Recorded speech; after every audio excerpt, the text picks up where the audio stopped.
Hello friends मैं अभिजित आपन देखते टेक ओडिशा अभिजित आज ये स्मार्टफोन टी देखिए आपको बहुत इंटरेस्टिंग लगे तो जानापी भिडियोटी को आरंभ रू शेष पर्यंत देखो तो कौन रही स्मार्टफोन आपने निश्चित भाव में जापर।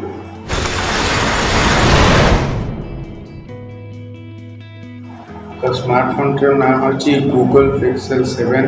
तो डिस्प्ले रही 6.3 inch AMOLED screen, smooth display, Gorilla Glass 2, 6.1 inch height, 197 gram, battery रही 4355 MH battery, 30 watt fast charger USB, memory and storage 8 GB RAM, 128 GB storage, 8 GB RAM, 256 GB storage. Processor Google processor titanium M को processor.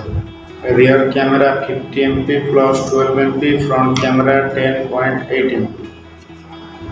Google Pixel fingerprint होची screen fingerprint, dual SIM, 5G connect, connectivity wifi, NFC, Bluetooth 5.2, 5G network 5G, warranty 1 year, price रही 34,999। तो friends video जब भल लगी video गोटे like करेंगे, comment करेंगे, शेयर करेंगे, सब्सक्राइब करेंगे टेक ओडिशा अभिजित चैनल को आगे नुआ नुआ वीडियो देखा।